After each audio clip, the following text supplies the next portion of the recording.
se hagan los graciosos, ya lo hablamos. Empezar con un chiste es netamente norteamericano y no se aplica a nuestra idiosincrasia. Hay que despertar el interés sobre el tema, el shock técnico que le llamamos en el libro. Mi shock técnico hoy fue mostrarles a ustedes en el mundo lo importante de la oratoria y me metí rápidamente en el tema de identificados y ya les abrí la mente para recibir el resto de la información. Mi shock técnico de hoy fue hablar de la importancia de la oratoria en la vida. Y esto es, ¿qué quiero yo que la gente se lleve de mi discurso? ¿Cuáles son los objetivos? ¿Cuáles son las necesidades de conocer las mareas? La importancia de saber de vientos. O quizás lo más importante es que conozcan cuáles son las partes de un barco. O me interesa más explicarle a la gente por qué un barco navega y cómo se mueve a expensas del viento que recibe. De todo esto, ¿qué creen ustedes que es lo más importante para una charla de 50 minutos o 30? Yo creo que lo más importante es explicarle a la gente por qué navega un barco. Si un barco recibe el viento de frente, es capaz de ir hacia el viento, que mucha gente a lo mejor no lo sabe, puedo hacer que mi conferencia sea interesante y los tenga atrapados. Y como resultado final de mi conferencia, ¿qué quiero? Que hayan pasado media hora entretenidos, que se vayan diciendo, ahora sé por qué navega un barco y qué buena que estuvo esta charla. Ya está. ¿Qué me importa que sepan nombrarme todas las partes de un barco? No tiene sentido. Es bueno contar lo que uno sabe de este tema, pero no con dogmatismo, sino palabras para ayudar a que ustedes comprendan. En la práctica del discurso de la conferencia realmente se sabe cuánto va a llevar verdaderamente ese discurso. Y si el discurso les lleva más tiempo del que tienen asignado, lo tienen que recortar. Y si todo lo que tienen no pueden sacar nada, entonces tienen que practicar decirlo más rápido, hasta que realmente les lleve 5 minutos menos del tiempo que tienen asignado. ¿Cómo definen locura ustedes? ¿Vamos a definir locura? ¿Qué es y qué no es? Una definición de locura sencilla. Locura es hacer lo mismo esperando otro resultado. No hay que quedarse con lo que uno ya aprendió. Hay que intentar ponerle un poquito del alma de cada uno. Intentar decir lo mismo que hasta ahora les han dicho, pero de otra manera. Buscar el enganche. Si a mí cuando me enseñaron esto me aburrió, ¿qué puedo hacer yo para no aburrir a los próximos cuando tenga que hablar de este tema? Quizás aquí una frase, un aforismo o una frase referente al planeamiento de una presentación. Para el que no sabe dónde va, nunca soplan vientos favorables. No. Porque si no es agradable para ustedes, el auditorio rápidamente lo va a captar y no va a ser agradable para ellos. Porque ustedes van a transmitir con todo su lenguaje que el tema no les gusta. ¿Estamos bien por ahora? Paso del planeamiento. Ahora es, miren cómo se programa una clase, una conferencia o un discurso. Primero hay que definir el objetivo. ¿A dónde quiero llegar? ¿Qué les quiero decir? Luego hay que relatar la experiencia personal. Esto ustedes se lo piensan, yo tengo que contar algo de este tema que sea mío. Luego preparo los apoyos. Esto más que nada últimamente es el PowerPoint. Preparamos los apoyos visuales. Organizamos la presentación en el formato 3x3, que es lo que yo ya les vine diciendo. Nuestro curso tiene 3 temas: orador, auditorio y conferencia. Y ese tema, orador, auditorio, debería resumirlo en 3 más, si es una conferencia. Como esto es un curso y es más largo, le puse 5 puntos a los 3 principales. O sea, yo en total quiero que recuerden 15 cosas. Es un curso largo. Si es una conferencia, tendrían que ser 9 cosas como mucho. 3 temas y como máximo 3 subtemas. Elaborar la introducción y las conclusiones. ¿Cómo voy a empezar y cómo voy a terminar? ¿Vamos bien? Memorizar la hoja de ruta, esto al principio es muy importante, y practicar y ajustar el tiempo. Más o menos aquí con este cuadrito se resume todo lo que estuvimos hablando hasta ahora. La hoja de ruta es, en un mapa, si tengo que ir de este punto hasta este punto, todo lo que hay en el camino. Me pongo una referencia. En tal kilómetro, doblar a la izquierda. Aquí hay un buen restaurante. Aquí hay una estación de servicio. Es un dibujo que uno hace a mano y pone algunos puntitos, entonces uno va manejando y sabe más o menos por dónde tiene que ir mirando las referencias que anotó.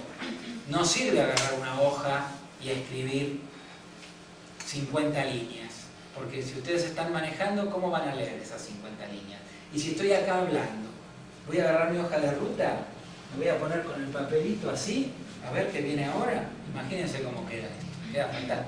La hoja de ruta puede ser un papel como este, me lo pongo acá, tiene 3 o 4 dibujos que yo veo desde acá y sé en todo momento por dónde voy y a dónde tengo que ir.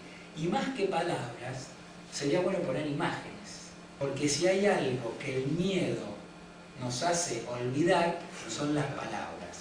Pero si uno tiene una imagen o la ve, las palabras brotan. ¿Cuánto tiempo requiere preparar una conferencia? Esto es de libros. El tiempo que se ha que hablar por N, donde N para un experimentado es 15 y para un principiante es 30. Esto, dicho así, confunde, ¿verdad? Esto ya es una información no clara. Bueno, la aclaramos. Tiempo de preparación. Clase de 1 hora. Uno que no sabe necesita 30 horas de preparación. Y uno que sabe 15. Yo cuando tengo que dar una clase de 1 hora necesito 15. No quiere decir que me voy a levantar a las 8 de la mañana y me voy a quedar 15 horas sentado preparando la clase. Yo puedo dedicar 1 horita, 2 horitas por día y en una semana la tengo hecha. Es probable que en las primeras 2 horas ya la tenga toda hecha, pero después todo ese tiempo que falta es para desmalezarla, embellecerla, corregir algunas frases, mejorar algún título, etcétera, etcétera. Y un curso de 8 horas, fíjense ahí, necesita de por lo menos 10 días de trabajo. 10 días de 24 horas. Porque son 8 por 30, 240 horas. Para preparar 8 horas necesito 240. Uno que sabe necesita la mitad, 120. 120 horas, ¿cuántos días? Un principiante necesitará 15 días usando 2 horas por día para preparar una conferencia de 1 hora perfecta. Esta que le ponen 10, un profesor de oratoria, necesita todo ese tiempo. Quizás nunca le dedicó tanto tiempo a una conferencia y quizás no la practicó, por eso le da un poco de miedo. Imagínense que si usted hubiera estado 20 horas preparando algo, se lo sabe tan de memoria, se está afeitando y está pensando en lo que va a decir. Está manejando y está pensando. Cuando llega el momento de decirla, la tiene tan incorporada que le sale naturalmente. El problema es que venimos mal preparados. O la leemos una vez, o la hacemos un ratito y nos largamos. Y claro, para aprender a torear, tener la capa y hacer 2 veces, el toro está re bien. Hay que practicar mucho. Y el auditorio es implacable.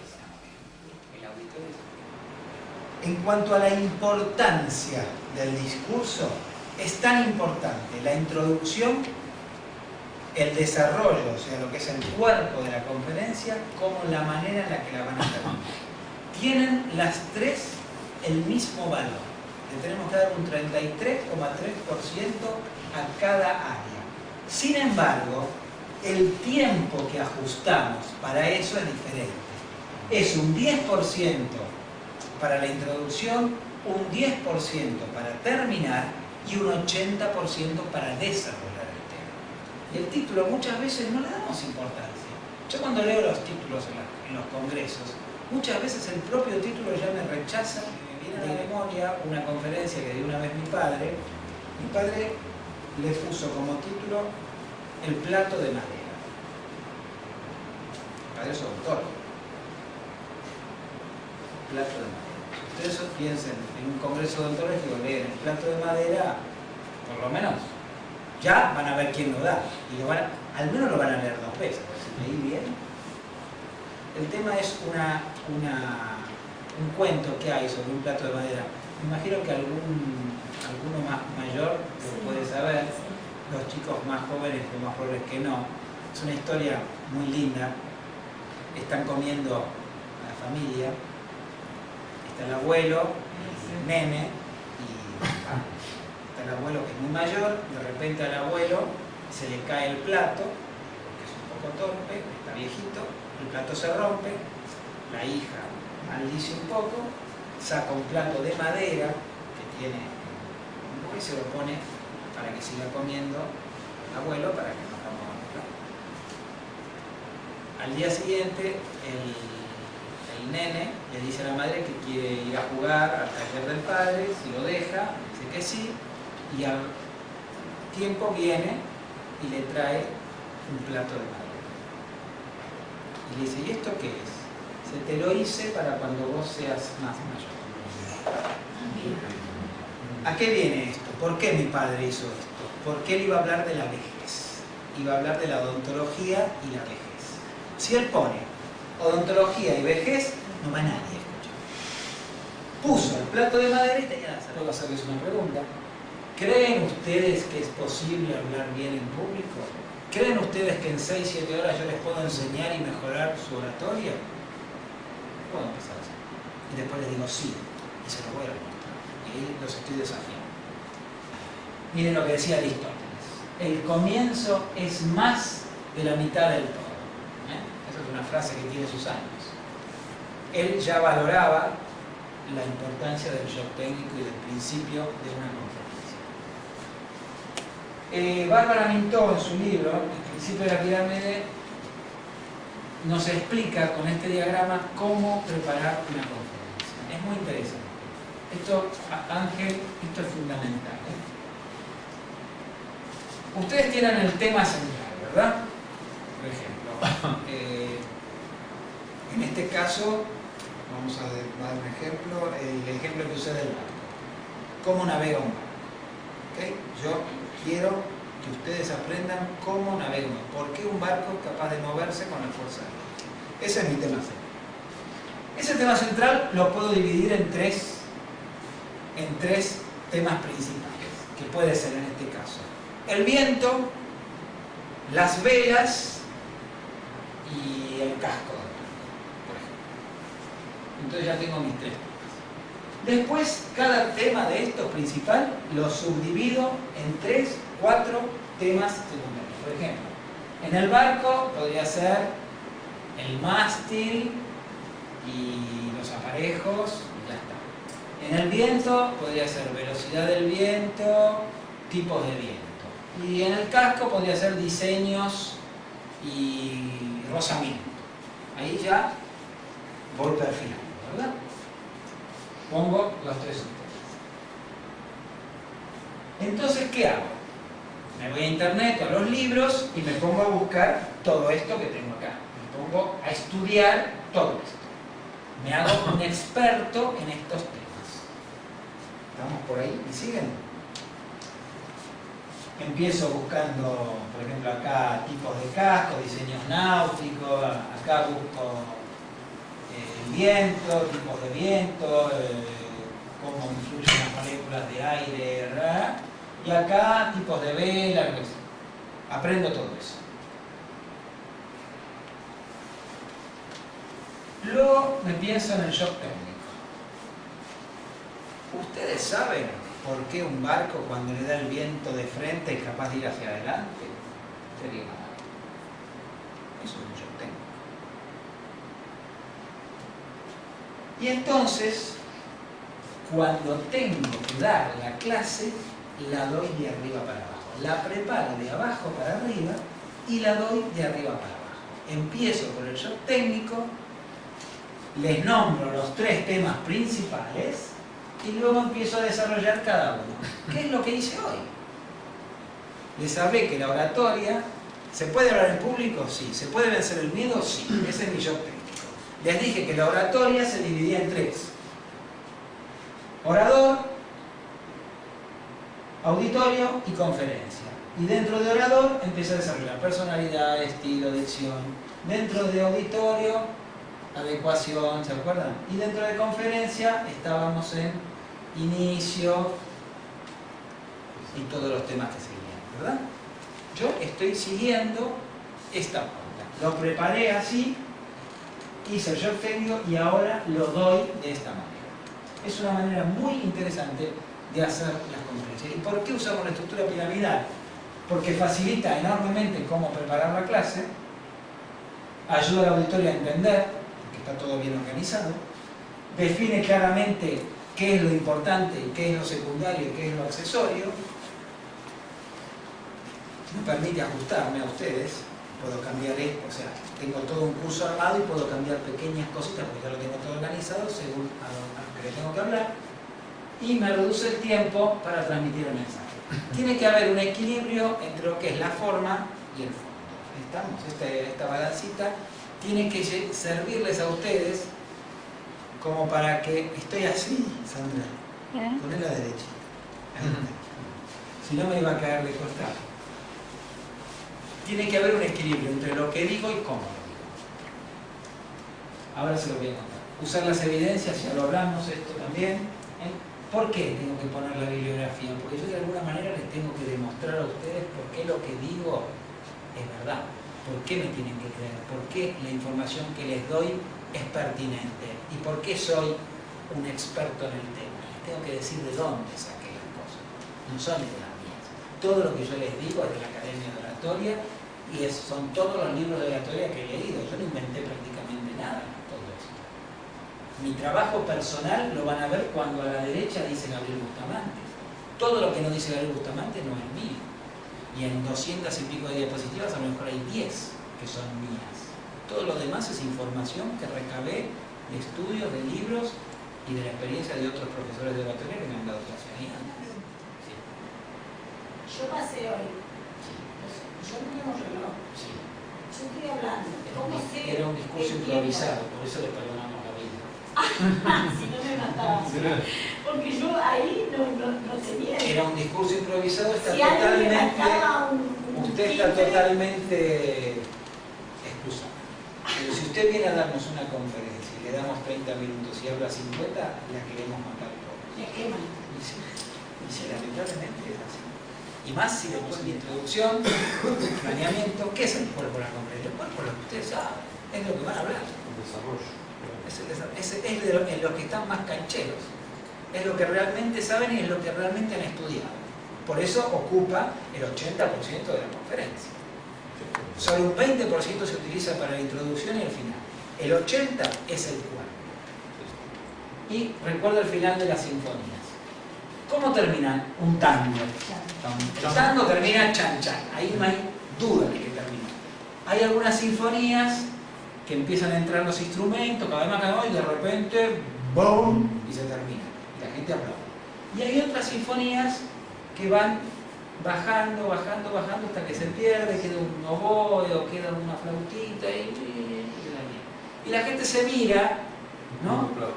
Y esperan que uno aplaude, y cuando uno aplaude, el que se conoce la pieza, aplaude, pero muchas veces no las conocemos, ni de memoria. Y estamos viendo, a ver, bueno, yo les recomendaría que ese tipo de final no lo utilicen. Utilicen el chan chan o la puerta que se cierra. Que realmente es una manera de obligar al auditorio a aplaudir. Si ustedes terminan bien, el aplauso está bien. Y realmente uno se siente bien cuando pasa eso. ¿Cómo se recibe un aplauso? Se paran, escuchan el aplauso, miran, hacen así y dicen en voz baja, gracias. Aprendan a recibir un aplauso, porque también se lo ganaron, ¿verdad? Nosotros están aplaudiendo. No digan, bueno, gracias, bueno, me faltarán. Estuvieron a charlando, o se prepararon un mes una conferencia, ¿por qué no nos van a aplaudir? Si los aplauden es porque es una frase, una cita que puede ser propia o tomada. Yo podría terminar con esa frase que dice, ¿no? Y recuerden que para el que no sabe dónde va, nunca soplan vientos favorables. Y eso generalmente arranca también el aplauso. Finales tristes. Miren los finales tristes. Generalmente es con el bueno. Bueno, creo que no tengo más nada que decir, así que les agradezco que me hayan soportado esta... Bueno, como creo que ya los aburrí suficiente, daré por terminadas mis palabras. O terminan de hablar y dicen, bueno, ya está. ¿Qué les cuesta? Se han trabajado tanto, han preparado. Prepárense un final. Preparen un final. Yo tengo preparado un final para esto. No es un final de sinfonía, pero es un final. Ustedes van a saber cuándo aplaudir. Entonces, no le puede tomar a ustedes más de 7 segundos de entender. ¿Qué quiere decir eso? Que si yo les pongo una imagen y se la tengo que ir a explicar, esa imagen está mal hecha. Ustedes mirándolo, en 7 segundos tienen que entender de qué se trata. Por eso hay que tener mucho cuidado con los gráficos. Ahora vamos a eso. Esta es la regla del 7 del Toastmaster y Dale Carnegie ya está en la regla del 566 porque es más avanzado todavía. Es el título no puede tener más de 5 palabras. No más de 6 renglones por visual y no más de 6 palabras por renglón. Fíjense ustedes cuánta información entonces se puede dar en un slide. Poca. Yo en el curso uso la regla del 7 y en las conferencias uso la regla del 566. Tamaño de las letras. Todo esto es PowerPoint, ¿eh? Tamaño número 18. Y la ejemplo. ¿Lo ven desde el fondo ustedes? Sí. ¿Lees lo que dice? Qué suerte. Ángel, ¿ves lo que dice ahí? Sí. Claro. ¿Por qué? Porque estamos en una sala pequeña. Si esta sala tuviera 20 metros más de fondo, los que están en el fondo no pueden leer. Tamaño 24. Es el mínimo, colores primarios, secundarios, intermedios. ¿Saben lo que es un color complementario? Es el opuesto. En este caso, el verde es el complementario de este. El análogo son los colores que están uno al lado del otro. Y los complementarios adyacentes son, por ejemplo, del verde sería el violeta y este rojo anaranjado. Y después hay colores monocromáticos, que quiere decir que se usa un mismo color, pero con diferentes niveles de intensidad. Por ejemplo, hay un color de fondo, o background, que en mi caso utilicé el negro. Hay un color de resalte, que es el que quieren ustedes que se vea bien, ese color resaltado, que en mis presentaciones de hoy es el blanco. Y después se utiliza un color destacado, que tiene que diferir mucho del color de fondo y del de resalte, para que llame la atención. Si usamos un análogo del azul, logramos mucha armonía, ¿ven? Con el celeste, y acá hay un celeste más verdoso. Piensen ustedes también que la pantalla de la computadora es una cosa y el proyector es otra. Generalmente la pantalla tiene mucho contraste, los colores se ven muy bien, muy vívidos, y cuando lo pasan al proyector se pierde mucho, y más cuando trabajan con luz. Por eso hay que hacer algunas pruebas, ¿eh? Pero fíjense ahí con el fondo azul oscuro, cómo la cosa queda muy linda. Si yo tengo que elegir, y a mí me gusta más esta secuencia que esta o esta, pero eso es a mi modo de ver. Ustedes ahí son libres de elegir. ¿Qué les gusta más? ¿Qué combinación les gusta más acá? A mí la última. Esta. Sin embargo, hay que reconocer que la que mejor se lee es esta. ¿Por qué? Porque es la que tiene más contraste. Pero bueno, también dependen de las condiciones de iluminación. Si ahora apagamos la luz, ¿sabés cuál es? ¿O es muy difícil? No, Una vez sola, miren cómo cambia totalmente a oscuro. Apago esto. Cambia mucho, ¿verdad? Ahora se ve bien todo. Espera, vamos a terminar con esto. Cuando usamos monocromáticos, da una idea de unidad y de homogeneidad. Mi presentación es monocromática, porque usa El principio KISS es americano, dice que las presentaciones tienen que ser sintéticas, sobrias, con no más de 3 colores. Dice que la letra tiene que ser clara sobre un fondo oscuro o al revés, letra oscura sobre el fondo claro. Dice que se use mayúscula y minúscula y muy poca negrita, no escribir todo en mayúsculas y no todo en negrita. Este principio dice que hay que presentar los números siempre con gráficos, nunca tablas. Y este principio KISS dice que hay que usar los títulos como lo hacen los periódicos. Siguen los ítems, pocas o ninguna animación, transiciones iguales. Eso quiere decir que cuando pasan de una diapositiva a otra siempre tiene que usar el mismo efecto. No vale que entre una por un lado, otra por el otro, otra girando, no. Si van a usar una transición, usan esa, en todas las diapositivas. No usar sonidos. Han ido a un lugar que cada vez que pasa una empieza que aparecen las letras cuando enseñan la máquina de escribir, eso es mortífero. O la frenada de un coche. Y si van a hacer un efecto de sonido, se tienen que escuchar. Generalmente lo ponen con la computadora, no suena nada. Si van a hacer un efecto de sonido, tiene que estar la computadora enchufada a un amplificador y ese amplificador con un parlante que suene de verdad. Tan fuerte o más que la voz del orador. Y si el auditorio es grande, obligatorio usar micrófono. Corbatero, si es posible, el de oreja, que es el mejor que hay, y el de acá no tanto, porque entonces uno queda limitado.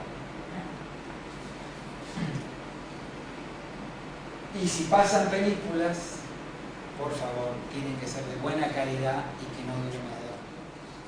Tiene un botoncito que cuando se oprime sale las láser, no hay que apuntarlo a los ojos y conviene sacarle las pilas cuando no se utiliza.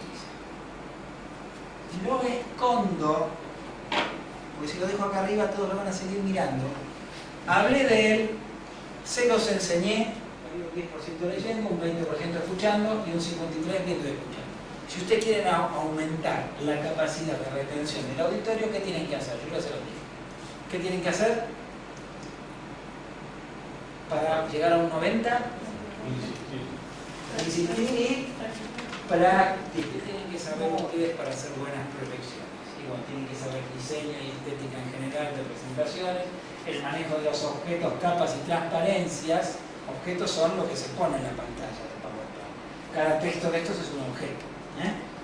El color y sus secretos, las animaciones y transiciones, compresión y manipulación de imágenes, sonidos y videos, exportación de presentaciones. ¿Qué quiere decir esto?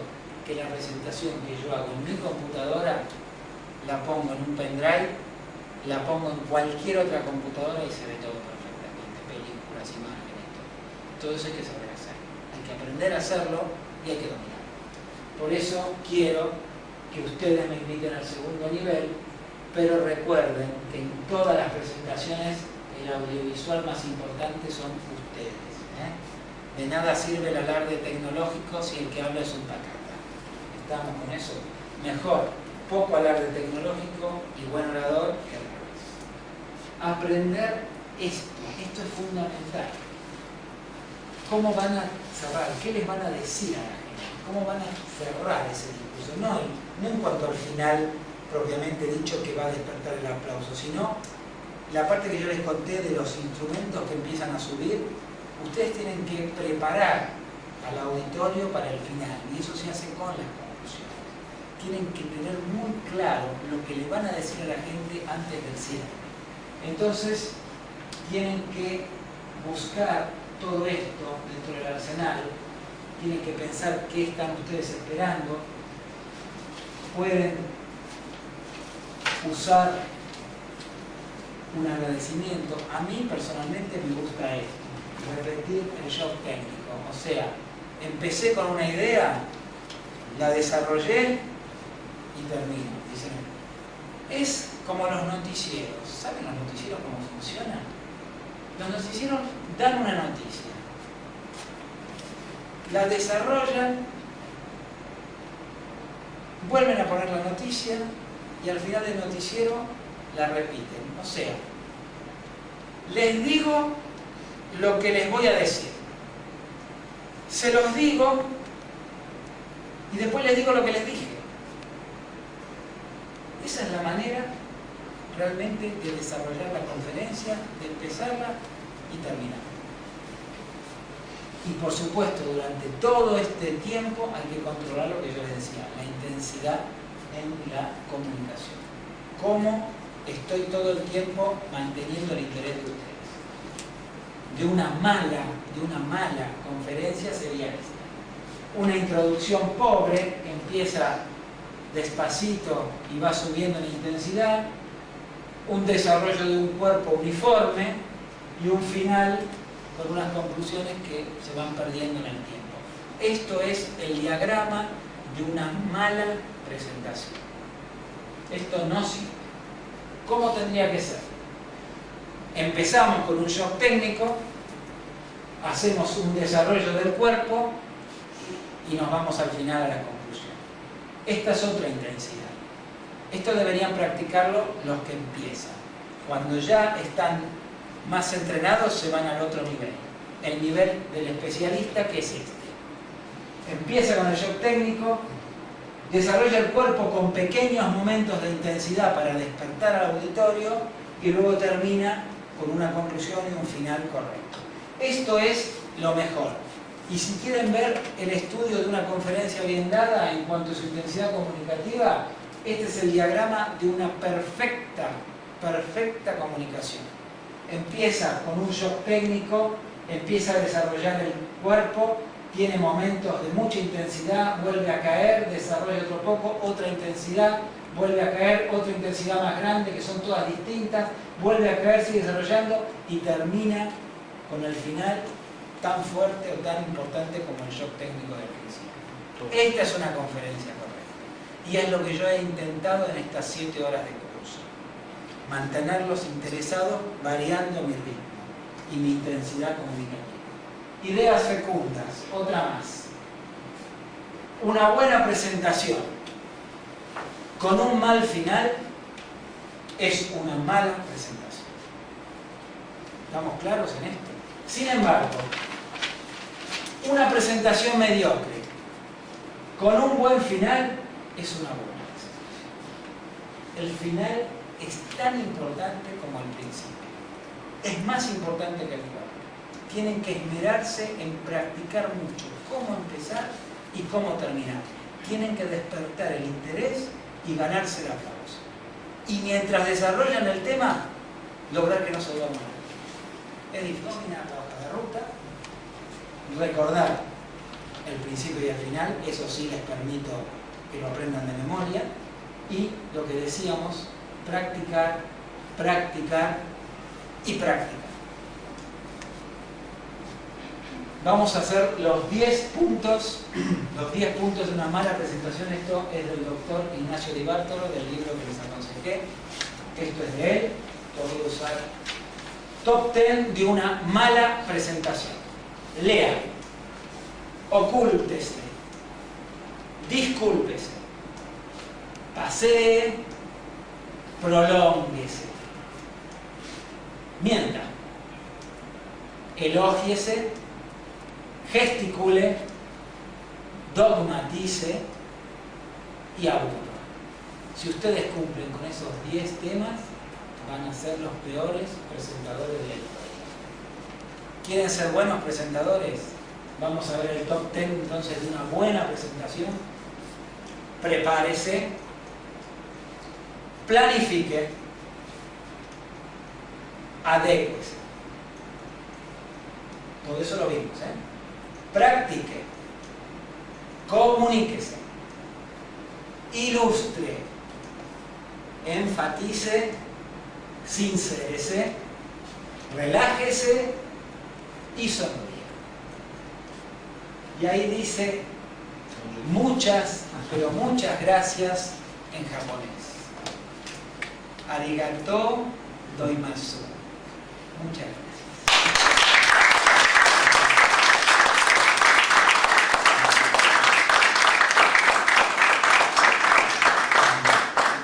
Queremos agradecerte en nombre del círculo, en nombre de todos los presentes, porque la verdad que nos han agradecido un montón de cosas y espero que sea útil. Seguramente que sí.